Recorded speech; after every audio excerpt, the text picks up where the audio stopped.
সেই ক্ষেত্রে তার মন্ত্রী পরিষদের জন্য এর মাঝখান থেকে শুনেছি যে বিরোধী দলে যারা আছেন বাংলাদেশ জামাত ইসলামী, ওনারা কি করবেন, ছায়া ক্যাবিনেট গঠন করার জন্য ওনারা ঘোষণা দিয়েছেন।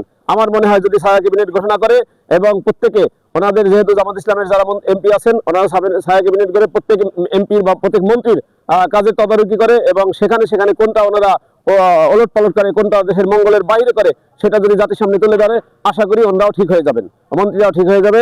যেহেতু এই ছায়া ক্যাবিনেট গঠন করাটা বাংলাদেশের জন্য একটি জামাত ইসলামের পক্ষ থেকে বাংলাদেশের ইতিহাসে একটি স্মরণীয় ঘোষণা। অতএব আমি ব্যক্তিগতভাবে বলবো যাতে জামাত ইসলামী এই ছায়া ক্যাবিনেট গঠন করে মন্ত্রীদেরকে তদারকি করেন এবং দেশটাকে সুন্দর দিকে সামনের দিকে ধাবিত করতে পারেন।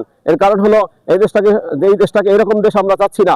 আমাদের সন্তানরা যেই দেশটাকে 2000-এর মতো এবং প্রায় 30,000-এর উপরে জীবন দিয়ে যেই দেশটাকে সুন্দর বাংলাদেশ গঠন করার স্বপ্ন দেখেছেন, অতএব আমি বলবো ব্যক্তিগতভাবে সকল এমপিদেরকে এবং সকল মন্ত্রীদেরকে তারাও যেন সুন্দর বাংলাদেশ গঠন করার জন্য তারা যেন সর্বাত্মক চেষ্টা করেন, তাহলেই সোনার বাংলা গঠন করা সম্ভব হবে। আর তা নাহলে এই যে 2000-এর মতো জীবন দেওয়া এবং 30,000 জীবন্ত শহীদ, এদের জীবন দেওয়াটা এবং তাদের জীবন্ত শহীদ এদের কষ্টটাই বিফলে যাবে।